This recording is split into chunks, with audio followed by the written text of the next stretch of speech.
is a very, very weird state, and it doesn't make any difference whether you're in your early 20s or in your, I mean, I watched a couple falling in love falling in lust, as I think that possibly that first bit as it is, in their 80s not so long ago, and it was exactly the same as watching a couple of 20-year-olds.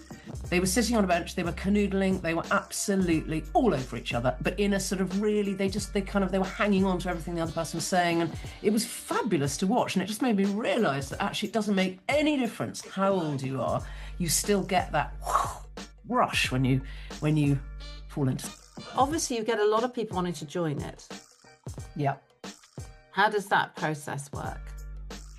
Well, there's an inquiry form on the website. So you go on to www.theottoconnection.com, and then there's an inquire here button, and people do that. And then I have a Zoom with everybody who wants to come in. And we have a chat for 15 minutes, see whether it's going to work for them. So you're sort of explaining what it is and how it works. Explaining what it is, and basically telling them how it works, and sort of making a decision with them about whether it might be something that they want to do. And that was really how it ended up blossoming and growing to where it is now. It is amazing. I mean, when I look back at that beginning bit, I was looking at it the other day actually, and we had sort of, there was one thing happening a week, and there were sort of 18 people on it, and now there's, I don't know, 4, 5, 6, 7 things happening a week. I mean, there's huge variety and lots and lots of members. So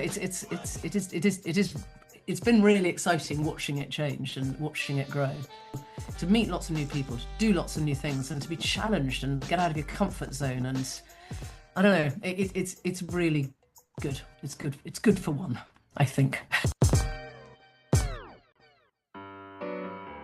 Hello everyone, and welcome to How to Have Extraordinary Relationships podcast with me, Lucy Cavendish, your host. And it's a Valentine's Day podcast today. Now, you might not be listening to it on Valentine's Day, you might not be anywhere near Valentine's Day, but today we're talking about love. And that is, of course, universal. It covers all space and time, and we all want it and we all need it, and it comes in many different forms. And the person who's on the podcast today knows all about this. She's Sophie Ziegler, and she is the founder of the Otto Connection, and she will explain what that is. And just so that you all know, I'm a member of the Otto Connection, have been for quite some time. And so I have a vested interest in all this, just to let you know, and I love it, and it's great, fantastic. So, Sophie, why don't you tell us a bit about Otto Connection before we get into love? Sure. Okay, so I founded the Otto Connection about 4 years ago. And what I wanted to do was to create something where single people had a place that they could meet other single people, but not in that kind of one-on-one intense way that one tends to if you're doing online dating or singles clubs or any of those other sort of ways that people tend to meet. Because I think that actually being single has some real plus points, but the problem with it is it's incredibly difficult to meet other people in the same place. And so it can be quite isolating. And what I wanted to do was to make something so that everyone could come together, because there are so many single people out there, and have fun, have a really good time. So it's all about doing things. It's very, very event led. And the sort of the dating aspect of it is very much on a back burner. Well, not a back burner, but it's a happy byproduct. And it happens, but it's a happy byproduct because this is really about getting people together on a kind of, creating a community of single people, basically. Yeah, I mean, I joined it because there's lots of things I'd like to go and do. So what I love about it is the members and yourself put up events. So yeah. I joined it. So William, I won't say that. Anyway. So someone I know, somebody, a mystery man, suggested I joined it, and he said it's because lots of events get put up, and actually doing stuff. I'm fine doing stuff as a single person, but it's really lovely to go and do stuff with other people. And you can choose what you want to do, and it changes depending on which members are there. So, someone was putting up a lot of art tours, someone else might put up opera, someone might put up classical music concerts, someone may put up a night going to see a Santana tribute band. And so there's a whole range of stuff you can do, and you go and do it with other people, and it's not necessarily about dating. However, I have talked to lots of members, and they do want to date. So how does that work? Yeah. How do I mean? Does it matter, or Well, is that part I of the think balance? I think it's my guess is that everybody who's on it ultimately would like to find a relationship. I think, well, not everybody, but I think that that's a very sort of it's a it's a sort of core desire in all of us is to be in a relationship. I think that a lot of relationships start on it, and a lot don't. And I think that that's that is just the nature of putting people together and seeing what happens. I don't think that because I think that the way that it's set up, it gives you a chance to actually get to know people in a very old-fashioned, relaxed way. So there's not that intensity and pressure, and you know you're going to see somebody again because if you saw them this week at a pub, one of the pub meetups, then the chances are very high you'll see them again at the next one 2 weeks later. But if not, you might well see them when you go and see a movie, or you might go and see them when you do something else. So there's this thing about seeing people again and again and building up kind of normal relationships, which I think is a sort of better way of doing it. So did you set it up because you were single? I've been single on and off since 2002. So I set it. So I I did met you absolutely. more not single than single, but did it? I started going out with someone then, hadn't I? Yeah. Yeah, you. No, I absolutely did. I set it up because I mean I've been, as I said, on and off single for so long, and I really get what being single means, and I've always rather loved it. I mean, I've always loved the sort of the fact that you are independent, that you can kind of do what you want when you want, that you're there to be able to, I don't know. I think actually everyone should be single for a bit because I think it's a really good moment to take stock and actually see what it is about yourself that feels important and what it is that you want to do with yourself. And actually, as soon as you're in a relationship, there is an element of sort of subjugating yourself to the other person. I mean, not in a sort of that sounds a bit weird, but I just think that you take into account the other person. Yeah, and I mean, you have to, else it's not you going to have work to. out. Yeah, Yeah, exactly. And so I think when one's on one's own, it's a fantastic opportunity to actually really kind of explore yourself. But I set it up because of this feeling. I think that it's a very, very coupley world. And I think one feels as a single person like you are in the minority. And even in the end, quite isolated or less than or whatever else. And all of that seems so wrong when there are so many people out there who are single. So that was really the idea, was to just get everybody together.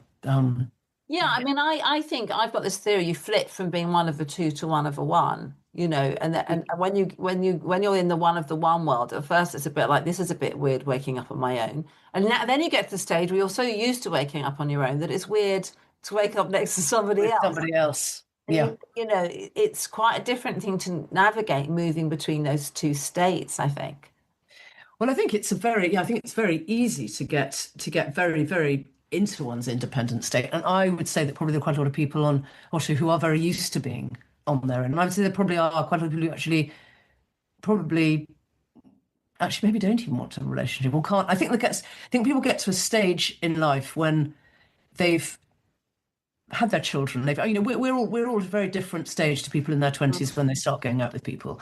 And I think that a lot of people possibly actually are not even sure they want to go back in there again. They're feeling a bit battered. They've had maybe not the best time of it. They've had kind of quite meaty relationships that haven't necessarily gone how they were hoping. They're disappointed, but they really enjoy being single. And I think that's the sort of when you've reached that point, sometimes you don't want to let it go, and you sort of you kind of relish the waking up in bed on your own, and not having anyone snoring next door to you, or having to compromise about anything very much. Absolutely. I never ever want someone to kick me under the dinner table at a dinner party ever again because they want to leave while I'm having the most fantabulous time. I'm never going back to that ever again. And I mean that is just not something you think about in your 20s, is it? You're a million miles away from that. You're thinking about, oh my God, I think I want to have children. And everybody's sort of getting together, and so this idea of actually being single isn't something that is really. I don't think when you're in your 20s, very many people, I'm sure some do, but not that many people actually think, I think I'm actually making a conscious decision to remain like this because I am actually really enjoying it. Whereas I think I think some people do later on. So Otto is a sort of later life love club, club. But people, when I say later life, I mean it's sort of 50 plus, I would say, isn't it? Yeah, it's sort of 45 up, 45, 50 up. 45 up. Yeah. So you recently were in the Times about finding love later on in life, and of course I'm going to have to ask you about. Yes. So, I mean, I've been nervously pushing with her hair around the place. Yeah. So of course, I know the person that you're with, and he's obviously I don't know him that well because I'm not his girlfriend, sadly. But that's a joke. He's lovely. So tell us about later life love. How does it work? How did it work for you? Well, I mean, I think for everybody it's different, actually. I mean, in this particular case, it happened over quite a long period of time, and that was a really good thing because I have a tendency to throw myself into things incredibly fast, which I think is, sort of a falling in love's quite fun. Oh, it's sort of the best fun ever. Limerence stage. Yeah. It is really good fun, but it's also scary. I mean, it's funny, that first bit, that sort of 6 months of limerence is a very, very weird state, and it doesn't make any difference whether you're in your early 20s or in your, I mean, I watched a couple falling in love or falling in lust, as I think that possibly that first bit as it is, in their 80s not so long ago, and it was exactly the same as watching a couple of 20-year-olds. They were sitting on a bench, they were canoodling, they were absolutely all over each other, but in a sort of really, they were hanging on to everything the other person was saying. And it was fabulous to watch. And it just made me realize that actually it doesn't make any difference how old you are. You still get that rush when you fall into something. That limerence phase is that bit where you want to be with them all the time. Everything they say is brilliant. You just want to kiss them, make love with them. Yeah, they're just like, and you just turn to a mad. It's wonderful, boring for everyone else around you, but it's a madness, isn't it? It's a mad, obsessive. It is a complete madness. It's a complete madness, and actually, I think it's really unsettling because whilst you want to spend every minute with them, also if you don't get a text for 24 minutes, you're going kind of going. Yeah, it's a very sort of. I mean, it's a madness. It is definitely a madness that overtakes one, and then you come out of that, and then I think you start. Then I think you start reaching the point where you're sort of going to fall in love with somebody or not. And, do we actually, I think that's the bit where lots of people bail out, okay, because they haven't really seen each other very clearly. Because it's like taking drugs. Your whole body reacts as if you've taken a great deal of no, totally. And then you've got to get to know someone. Yeah. But you were saying it was a bit different this time. Well, I think it was different in that it had I sort of saw him on and off for a few years. And then we very slowly started doing sort of walks in the park and doing things. And it was a much slower kind of get in, which I think was a good thing for me. And it's, I don't know, year and a half, nearly 2 years down the line, and it's great. I'm really, really happy with it. So quite a significantly different process of getting to know someone in a kind of, not a friend way, but just slightly different rather than rushing headlong into it. I think it's it's a good way to do it, but at the same time, I mean, I don't know. It does, and then it doesn't mean you don't still get the old limerence bit, but it does mean that you've spent a bit of time with them before. I don't know. I mean, it's so horses for courses. It sort of works so differently each time, and whatever. But I think this. I don't know. So it feels like it's a good outcome. So it feels a bit different because I think there are couples that have got together on Otto, and one couple I know have knew each other as friends for a really long time, and they've got married. Yeah. Other couples, I think at least two I can think of, walked through the door of an event and went bang. Yeah, and that does happen quite a lot. It's got to be said, it does happen quite a lot. I mean, so it's, and that's why it is horses for courses, and you just can't really tell how anybody, how it's going to happen or when it's going to happen. It's such a mysterious thing, and it's all about chemistry, isn't it? It's all about that thing about sort of meeting somebody and something just clicks. Yes, it's very strange, the chemistry. The Mm. chemistry thing, because I think people can have chemistry with the wrong people. I think just because you've got chemistry with someone doesn't necessarily mean you're going to go on and have a long-lasting relationship. I think Yeah. that's for sure. Yeah. I mean, you could just fancy It can be them. it can be very dangerous chemistry. Yes. Yeah, because I don't think it's a great respecter of actually the sort of it's something it's a sort of it's something underneath, isn't it? Because it's not a great respecter of the fact as whether they are a sort of a good person or a kind person or they're going to be, actually decent. So I suppose if one gets to get the chemistry, I suppose possibly it's getting the chemistry, realizing that's there, and then sort of feeling around a bit before you actually dive straight in. Yeah. Unless you want to do that. So I mean, I work a lot with couples and singles about chemistry, because if Yeah. you've had, as I did, an alcoholic, charismatic father, your chemistry, reacts to alcoholic charismatic men, because it's kind of what you know. Yeah. Yeah. But they're not Yeah. they're not good long-term partners. No, I think So probably then not. yeah, I mean, there might be a lot of fun. So I think there's something about growing up, isn't there? Growing up and being able to stand back a bit and think, well, hang on a minute. Do I just want to leap in and have a whole part of fun and then, but no, it's not really going to go anywhere. It might be very painful. Or do I want to stand back a little bit? Yes. And I think that at the age and stage we're at, it is easier to do that step back because one hasn't got that biological clock ticking. You haven't got all the things that you sort of, that as a young person are sort of pressurizing you. And that you're not, I mean, yes, I think it is a very coupley world. And so as a result, there is this sort of odd pressure to be part of a couple. But actually, I think that there's not the same things as it was when you were in your 20s and everyone around you is getting married and everyone's having children and everybody's sort of, going down this route. And now, particularly if you're on Otto, then you realize there are actually a lot of other people around who aren't in that position and not do that thing. So you can make much more of a considered and a choice. And also, it's a different place. I mean, everyone's got the baggage they just don't have when they're younger. I mean, you've got the baggage of your upbringing, but you don't have all of the other stuff that's gone on for the next 40 years or so, or 30 years, or whatever it is that has taken you to the point that you've got to now. And one has to accommodate all of that when you're with somebody else, and one needs to be more grown up, I guess. It's The just a different. accommodating of the baggage is difficult, isn't it? It is. It's interesting you were saying, because we've all grown up and, lots of us have done therapy. I've done a lot of therapy. I'm a therapist. But you can be really sideswiped by your kind of hurt young feelings. Oh, they're going to have a text me back. They don't want me. They're going to dump me, and you think, God, I'm 59. Yeah. But I think there's that thing about when you've grown older, you have all of that stuff, and just however much therapy you've done, however much you intellectually understand, that kicks me off, that makes me behave like that does that.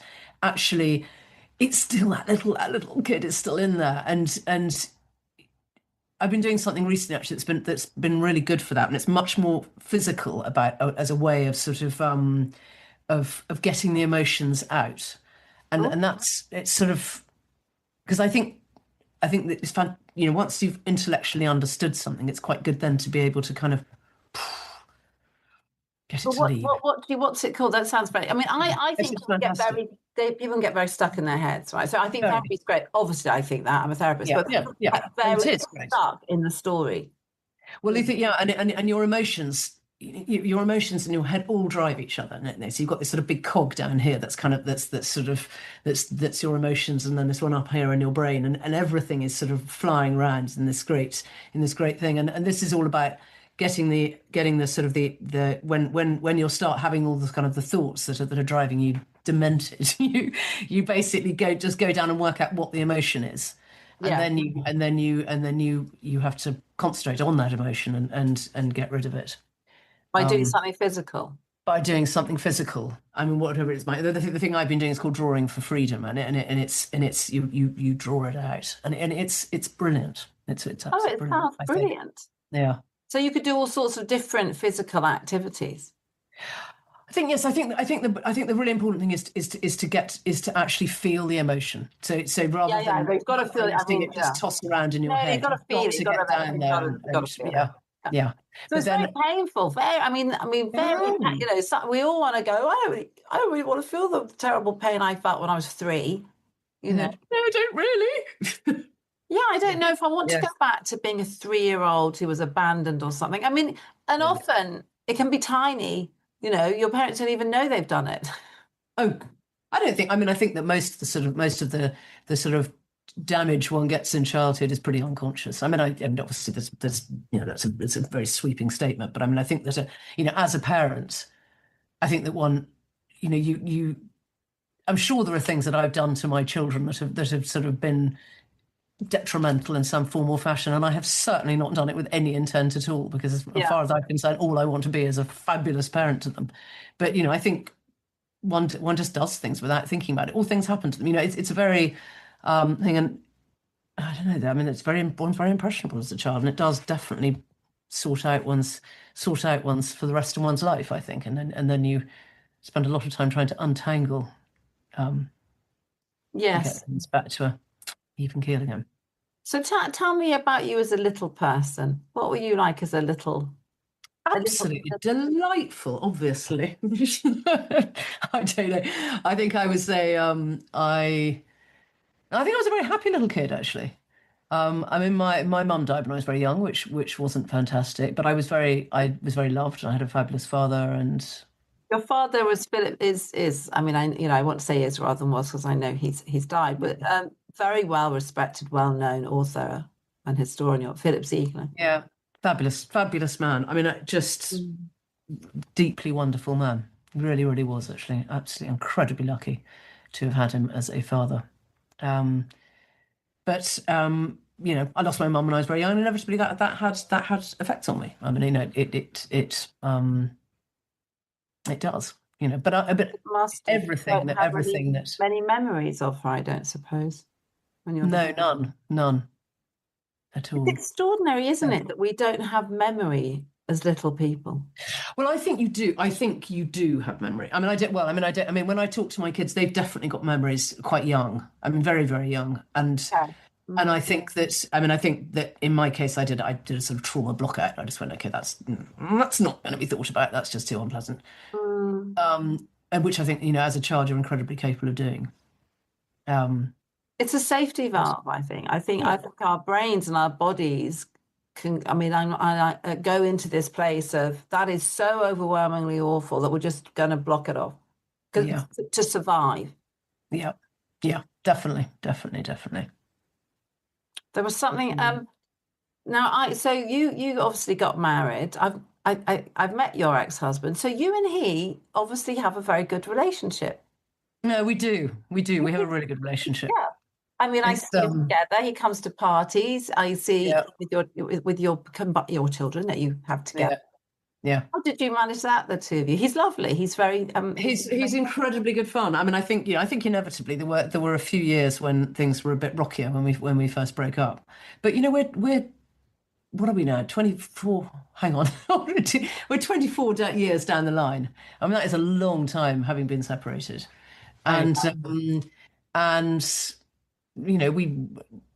we get on really well. Makes me laugh, really makes me laugh, and we have really good fun together. And it's lovely for the kids because he comes for Christmas and we do so, but there's always sort of times that we do all do things together, and I think that that's really nice for them. Um, so yeah, I mean, I think we're lucky to have got to that point. And And do you think that sort of I'm not asking you to go into anything, but do you think it's difficult if you meet someone and they've got children, the step parenting? um, I think it depends. It must be different in every case. I mean, I think it very much depends on how the children feel about having someone else, involved in it. I think it probably depends on what their relationship is with the other parent. I think it's a complete sort of um, you know Individual case. individual thing on in every single time. I mean, I've been very lucky. I've had good kids around, and my kids have always loved everybody I've been out with. So it's a sort of, but yeah, I think it's a horses for courses, case by case study. Case by case. And do people come to you? and sort of want you to be their agony aunt? Because I know Otto is not a couple's place, but there's all sorts of emotions and feelings and who people. Do you find that people reveal stuff to you? Maybe a bit. What do you, because do you sort of think, oh my gosh, I can't turn myself into an agony aunt, or you can be an agony? Well, I don't think it is. I don't think that I am equipped to be an agony aunt. I don't think it's, I mean, I have no training in the agony aunt department. I'm not a therapist, and I think I would be, I don't think it's a role that I want to take on as a sort of as a thing. It would be, it's too complicated, I think. And yes, and yes, of course, I occasionally talk to people, but I don't think I would ever set myself up as the sort of relationship consultant. I can do that. Yes, you could do that. Without no too much. Yeah, that's a good point. Yeah, I could be their relationship consultant. Do you find that women tend to have more baggage than men, or is it just different baggage? No, I think, again, case by case. Case by case scenario. I really do. What I find fascinating is how I think there is a thing, and I may be wrong this. I think there is a general assumption amongst women that men have it much easier. Yes, I think that's true. Yeah, and that is an assumption. Yeah. But I actually don't think that's the case. I mean, there are very few men I talk to who haven't had a horrible time on dating apps, for example. I mean, they might have had some fun times, but have also found it incredibly transactional and incredibly difficult. They also have exactly the same thing of being, when you are become single, when you stop being part of a couple, suddenly, well, hello, you don't get asked to anything anymore, and you're not for some reason or other, it doesn't work to have 5, 7, or 9 round a table. It's and people, really, really extraordinary things people have told me about really good friends of theirs who just sort of haven't asked them to things, and have talked to them about the thing that's happening as if it's perfectly normal. They're not being asked because they're single, and they're going to mess up the numbers. And yeah, anyway, so I think there's I can't remember quite what I started talking about there, but I do think that there is this sort of belief that it's much easier, baggage you were talking about, that it's much easier for men than women, and actually I don't think it is. I think that's a really valid point, and I really want women to hear that, actually, because I have single male friends. You think they'd be invited everywhere, they're eligible, they're lovely, and no one invites them anywhere. I know, it's fascinating. I mean, it's absolutely fascinating. But I don't think it's a deliberate sort of conscious decision by people who are in couples not to invite single people. I think it's just easier to just have, da da da and da da da and da da da, and not have duh, and then think, oh my God, but we've got to find somebody to put with them, and it's just simpler. But it's extraordinarily prevalent. Yes, I mean, people do. People go on holidays or not. I mean, it really is now, obviously, you get a lot of people wanting to join it. Yeah. How does that process work? Well, there's an inquiry form on the website. So you go on to www.theottoconnection.com, and then there's an inquire here button, and people do that. And then I have a Zoom with everybody who wants to come in. And we have a chat for 15 minutes, see whether it's going to work for them. So you're sort of explaining what it is and how it works. Explaining what it is, and basically telling them how it works, and sort of making a decision with them about whether it might be something that they want to do. Yes. There's sometimes when you think, oh my gosh, this is definitely a no, and I think sometimes there are people who I don't think it will work for terribly well. Yeah. So it's based on that. Yeah. But it's I think it's quite self-selecting, Otto, in the the things that we do it tends to be people who want to come and do things like that, who want to come and join it. So it's, it sort of works that way. That way. Yeah. So when you you were on and off single, was Mm. there a point when you thought, oh, I've given up on love? I've given up on relationships. It's never going to happen. Um, no, I didn't actually. Because I mean, I a lot of women, I mean, obviously I know, I you know, think women have talk. thought that. Yeah, I mean, Yeah, I know a lot of women, and because I talk more than to women, that are like, I'm never going to meet anyone. Because also something else happens, I think, is that people get, I mean, choosy not quite the right word, but they put up so many, yeah, when you're so 20, many I went barriers. out with Yeah, anyone when I was 20. I just didn't care. yeah. There's No, I many think more barriers, I think, that gets in the way of two people connecting. I think that's absolutely true. I think it's a sort of it's barriers that people are um don't want to get hurt again. I think there's that, and then I think there's and but also I think people begin to think, well, why do I want, as you said earlier, why do I want to upset my the status quo that I've got, the independence? Why do I want somebody snoring inside me beside me in the bed? Why do I want, it's a I think people do make make that decision. But I no, I do you know what I've always thought?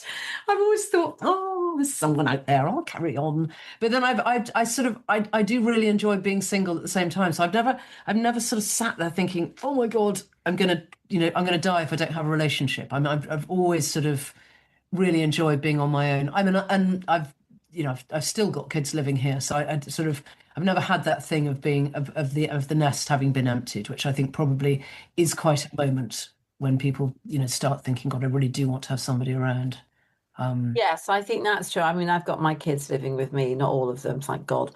But yeah, I mean, the other day, if I came home and there was no one here, and no one here mm, the next day, and there was never going to be anyone here, how would that actually feel, feel? yeah, So I think that is a different space. I think it definitely is. Do you think people can make a decision to love? Can people learn how? Because lots of us, let's say we were badly parented, Mm. not saying that's me, and different generations, our parents Mm. weren't particularly affectionate towards each other, or maybe didn't know how to Yeah, express love that well to their partners or their children. Can we learn to love? I don't know. Do you feel you've I don't had to know. teach yourself how to love, in a way that's sort of expansive and giving and I think connect? one, I think one learns as life goes on. I think one learns to love differently. I think it's probably quite a selfish thing when you're young, love. I think I mean, I'm talking completely off the top of my hat here, but I have a feeling that when you're young, you are very self-centric. And I think as you get older, probably, I think once you have children, things are very different because that is, it's, I think you have to learn to love then, don't you? And you have to learn to not put yourself first. Yeah. Um, and I think perhaps one develops a different relationship with love. But then, having said that, I'm sure that one loves friends during one's life. One loves it's such a it's such a funny thing. And I mean, we're on Valentine's Day. I mean, I think this thing about the fixation about it, about being, love, all about being about sort of, you and one other person.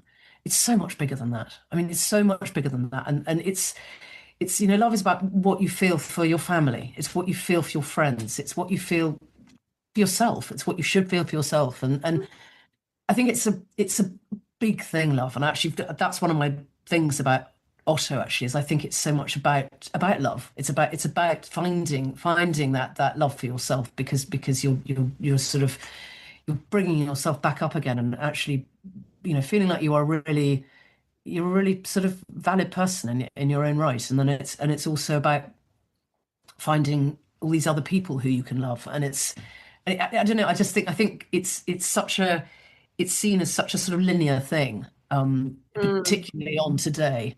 And it's not. It's much bigger and much more important and so necessary. And the sort of connection is so important. And I don't know if one. Yeah, I think that's one learned to do it. I think it'd be a very, very, very rare person who'd never experienced loving somebody or being loved.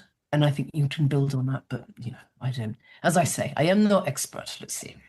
No, I mean, What do you think? What do you think? You I mean, are an expert. I think there's also I agree. I think there's lots of different forms of love, as the Greeks would say, agape, romantic love, filial love, love for a partner. Um, I think if you haven't had good modeling, Mm, you're going to tend to recreate the relationship that you've seen, and that's not going to go well. Okay, so that's the yeah. point at which I think you have to kind of do a bit of work. I think, okay, I'm going to teach myself to love well. I'm going to kind of work out how that feels and looks like to Mm, actually have a connected, communicated relationship. And and as you say, you do it with your friends. I mean, maybe some people don't. So it's looking at all your relationships and thinking, how are these working? And then what am I doing in them? And what can I do better? I think it is an expansive thing yeah. because I've met friends on Otto who I love. Mm, I love them. They're really important to me. And I wouldn't have met them otherwise. So yeah. there's that part of it that you've just said. I mean, when you first started it and you said to people, well, I'm going to set up this singles club, did everyone go, yay, or did they go, I mean, how did you start it? Oh, well, they actually know. I don't. I mean, some married people did, but nobody who was single did. So, and I started it basically by getting. I mean, I think the first Otto event was a sort of Christmas thing in my house, and it was 18 people, and they were all people I knew. And then it just grew from that. So everybody asked people who asked people who asked people who asked people, and that was really how it ended up blossoming and growing to where it is now.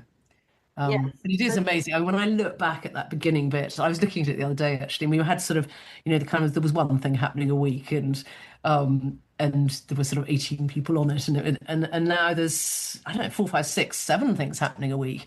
I mean, there's Yeah. huge variety and lots and lots of members. So it's been really exciting watching it change and watching it grow, and actually watching it rather amazingly sort of stay as how I wanted it to be, which slightly flabbergasts me. Yeah, I mean, it's a difficult one, I imagine, because, one choice, well, anyway, it's a business thing, isn't it?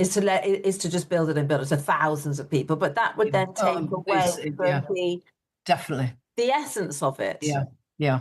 And I mean, I think one of the most important things about it is having this 50-50 male-female balance, because Yes, it you've got to do sort of that. it absolutely crucial, and and that slows down the growth. I mean, it naturally does. But it's a it couldn't just explode, because it would definitely be, I don't know, it would lose what it's got. But what I do want it to do, which is what I'm really working on this year, is moving it out of London. So, because at the moment it's I know you're events are so trying to do London that, and centric. yeah, it's very London. So I don't live in London, but I'm not too far out. But that's a difficult one. I know you've tried it before, and it's No, hard well, I to think it's going to. it. Yeah, I mean, it's an interesting one, because actually, in fact, now I've sort of got some people who are really keen to do it, who are out of London. So I think I think we really will make it work this year. It's going to be the mission for 2026. And what do you get out of running it? I mean, obviously, there's financial think there's, benefits, but emotionally and uh, for do you know, I mean, I just get sent the loveliest messages from people. I mean, I really do. And you just think, and that it's on all different levels. I get sent them. So it might be somebody who has met somebody whose life has been changed by that. But it's also people who just can't believe that there are that many people out there who they can do things with, and how many single people there are out there, and who might have been sort of feeling like they're a bit on the floor, and they're now feeling picked up, or whatever. But it's that, to me, is just like, God, it makes me feel so good. It's when people say, God, it has completely changed my life, I just think, wow, that is amazing. And so those days when I'm sort of thinking, oh my God, I'm exhausted. I think I've done 3 events this week, and I'm a bit done in. And then I think, actually no, because it really is I think it really is a force for good. And if you can do something, if you can work, and your work is doing something that is changing people's lives. I'm sort of sounding a bit grandiose, but it's, if you can do something that feels that it's good, and it's your work, that's as good as it gets, I think. And Yeah, like you, you're changing yeah, people's lives by what you yeah, do, and it's a fantastic feeling. yeah. It is because you're helping people find a hopefully happier, more contented life. Yeah, Even if it's in yeah, little bits, doesn't matter, doesn't have to be the whole yeah. thing, a little bit. But how's it changed your life? I mean, apart from meeting your lovely man, but I mean, you might have known him anyway. I mean, how? How has it changed my life? I think, well, it stopped me doing the photography I was doing, which, Mm, which is a sort of, whether that's good or bad, I'm not sure. I'll definitely go back to it at mm, some point. Um, I think it's, I think it's given me quite a lot of confidence, actually, in a funny way. I mean, I think when I started it, I mean, I've been a photographer for all my life, and I didn't really think I could organise anything. And I started up a food banking thing in lockdown, and got 30 of us and I basically copied something that someone else was doing down the road. But we got 30 of us going around and doing things, and it was getting people out of their houses who were stuck on their own. And and I just and it was quite a lot of work, but it was mm. incredibly satisfactory. And I just thought, oh my God, I can organize something. This is amazing. And it's been it's been a very I don't know. I think it's given me a lot, actually. I think it has given me a lot. And also I've met some really nice people. Yeah, I hadn't even thought of that as being a sort of a side hustle to it. But actually I've met some really, really nice people, and that's a joy. And also the other thing is I got to do all these things that I just wouldn't have done. I mean, there are so many things that I just wouldn't. For example, sorry, I've been wittering on, but there was somebody who I was interviewing, and he was going on about Wagner and how much he loved Wagner, and I was just going, no way.